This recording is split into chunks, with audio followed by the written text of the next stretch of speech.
Oh wow. Okay, so today, 55 days out, just 7 weeks and 6 days. It's flown, and a lot's gone on since. So I'm going to run you through a couple different things that prep has taught me so far. It's going to be harder than what you think. Now, there's a few ways you can look at this. It's going to be different to how you actually think it's going to be. Whether it's going to be harder, it's going to take you to places you didn't know were a thing. And if you put the work in, if you do everything that is asked of you, everything that is required, the version of yourself that you will slowly start to see unfold before your very eyes, not just physically, more so mentally, will shock you in ways that you will never, ever, ever imagine. For example, I've seen myself change in so many ways. I don't recognise the person that I was 11, 12 weeks ago when I started this. I've had to tap into things that I never thought I'd have to tap into just to get through the day and do things that I have to do. Some of them are quite simple tasks, like getting 8,000 steps in, you know. Everything becomes a lot more effort the deeper you get into this, and requires more of a robotic approach. Whereas usually you have a bit of an internal battle with yourself thinking, oh, I can't be arsed, but that doesn't even come into question with this stuff. And it's not a matter of motivation, it really isn't. That went out the window fucking ages ago. It comes back now and then when you see little flashes of hope and flashes of yourself on stage from comments that you see off people. You know, it's more so from people that are helping you. That's when you see the motivational side of it. But all the rest is pure brutal discipline that if you don't follow will have no effect on anything that I've just said. Like you won't get it if you don't actually work for this. None of it will make sense. So that's one thing. The second thing, and this is my personal favourite, it makes you appreciate everything that isn't to do with the prep itself and the bodybuilding side of things. So whether it's your loved ones, your family, the people around you that have helped you, food's a big one, we'll get onto that. And it almost, for me, makes you wish it could be over so you could just get through it. But not when the people you've got around you are supporting you and wanting to see you on stage and get what you want. That is the most valuable thing that you will come across if you decide to do this. It is a lot of the other people that do get you through it, if you are lucky enough to have a good circle of people around you. If not, I wouldn't say it's going to be any harder, but it definitely does help. Like, I can't wait, I've told everyone this, I can't wait to give everyone the energy and love back that I've received so far, and we're going to do that by celebrating celebrating to the end of the earth. The third thing ties on to the first one almost. It's the lessons that prep has taught you, well, me so far. Also, the things that you are actually capable of doing. I thought I was pretty decently structured mentally before I went into this, and it's taught me how fragile it can be, especially on the days when, you know, you wake up and you're thinking, fuck, I don't know how I'm going to do this. And it breaks you down into little pieces, and then throughout the day you're picking them pieces back up just to get your shit done. And when that process is complete and that day is done, you are so thankful that that day's finished. So that is the lesson of many that has come across the most. It's going to break you, it's going to fuck you up, and you will learn to pick yourself back together. And that's something you can carry so aggressively through the course of your life now.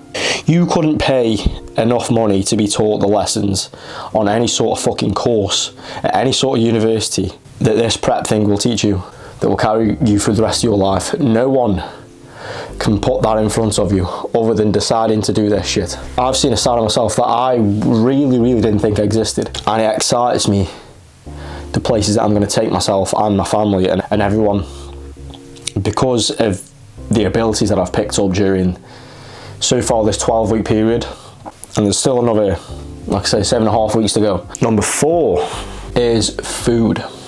I'm going to be honest here. Yesterday, I had a little bit of a slip up, and I beat myself up all day, and it took me a good day after, actually, to kind of shake it off, and a lot of conversations with people who've done similar things to be able to rectify it in my head that it's okay and that it's going to be all right, and we're going to be able to carry on, and we're going to go harder. So yesterday I had a friend come round. I'm giving him some cream of rice. I'm showing him how to make it. Long story short, he had to go early, and there was a bit left, and I ate the cream of rice. Now, to a lot of people, that's not a big fucking deal, but to me, I've built up this mental fortitude so far through prep, and I let my guard down once and it took over. Yeah, it was only a couple spoonfuls of cream of rice extra, but it's the mental effect that had after. It's like, fuck, I really aren't as impenetrable as what I thought, and that beat me up. And then the relatability of other people that come to me really did me a lot of favours. It helped me feel so much better, and I've had nothing but love, and I feel like I deserved it. I felt like the biggest piece of shit on earth. The guilt was so overbearing, it felt like I'd done 1,000 massacres. It really did. It was fucking awful. But the power of food, man. God, the food. So not just missing food, what it can do mentally if you go against what you know you should do. That's two things in this food topic. The third part of this little topic is the actual power of what food can do to your body, put in at the right time. So if you've got a good coach, they know how to manipulate food. So when I've had refeeds, when I've been really flat and exhausted and tired and literally training suffering, everything suffering, I can't sleep and stuff because I'm not hungry, I was due a refeed. So in this refeed, the calories go up by 1,000 or however many. Mine went up by 1,000. The carbs go up significantly, and you eat that food. It's just more volume of what you already have, if you don't know what one is, and you will be on that for a day or two or however long you need it for, until you feel better, really. When I've gone on a refeed, I have looped in the gym with a pump double the size. It is terrifying. And this is like, the last refeed was like 10 weeks out. I've not had one since, I don't think.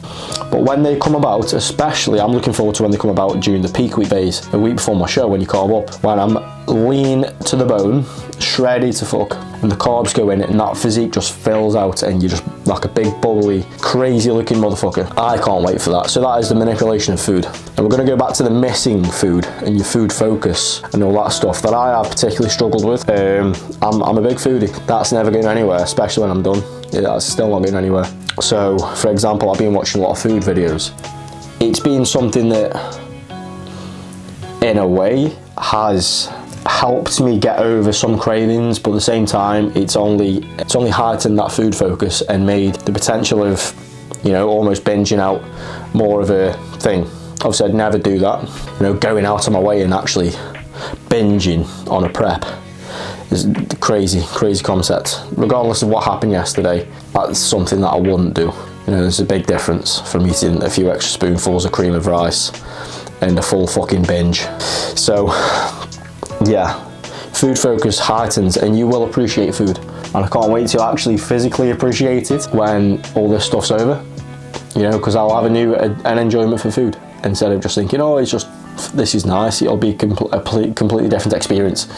So I'm looking forward to that, 100%. I'm going to run you through one more thing that prep has taught me so far. It's the feeling of getting the little things done. Now, currently on my prep, I am scheduled for 8,000 steps a day, 20 minutes of cardio 5 times a week, 2,300 calories, 2 rounds of posing a day, and obviously I'll juggle that. I'm a videographer and video editor, so I'll juggle my work around that and obviously training as well. There's a fair amount of things to tick off on a daily basis, and every time one of them boxes is ticked, the feeling of not just relief but achievement it's unparalleled to how it feels doing something for a 9-to-5 job, for example, where you have to do these things anyway because your boss tells you to and you get your money at the end. Doing it for yourself, knowing that that's getting you somewhere and setting you up for the next day when you've had a hard day, then you will appreciate all the boxes that you've ticked on that hard day when the good days come around. But yeah, I'm gonna end this video here. I haven't got a great deal of energy. It comes out for about an hour. So during this hour, I thought, fuck it, right, let's record a YouTube video quick before I start dying off again. And here we are doing that. This is this week's video. Once I've got a lot of videos planned, I'm gonna keep on coming every single week through prep. That's a guarantee. That's a Mitch Ball guarantee. It's not just a guarantee, it's more than that. Fucking hell. I wanna get a refeed full day of eating whenever that comes about. So whenever I'm on a refeed, I'll be recording that full day of eating. I want to get some nice sessions in. I want to get some videos with Jack done, my coach, and just get the boys involved really. So yeah, that is it from me today. Yeah, I'll catch you in a bit. I had no trousers on, by the way, this whole time, so there's my legs. Enjoy.